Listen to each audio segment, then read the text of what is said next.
អង្គទាំងឆកំមើអញជើញអ្នកតាទិសទាំងប្រាំ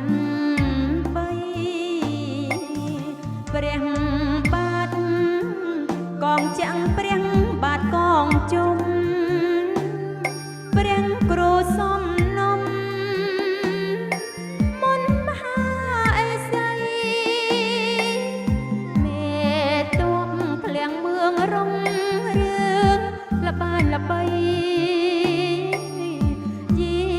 ទេពដូនតីបារមីអង្គ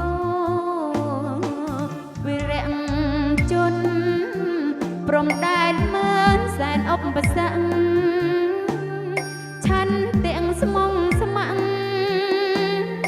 តាំងគោចំហ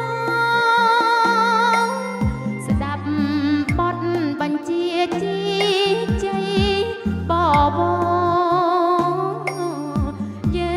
ងខ្ញុំជូនពរសូមបានជោគជ័យ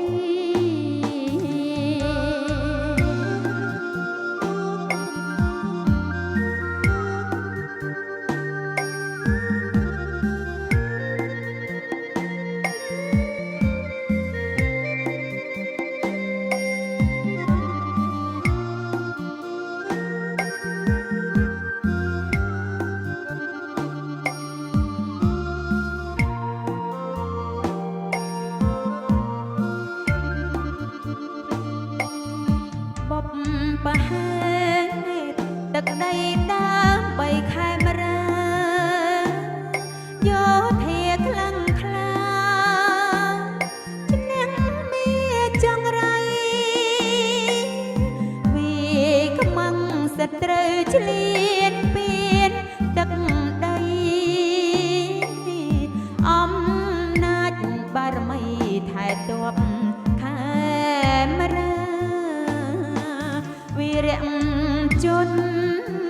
ព្រំដែនមើលសែនឧបសគ្គឆាន់ទាំងស្មុងស្មាំងតាំងគោលចំហស្ដាប់បទបញ្ជាជីជ័យបវរ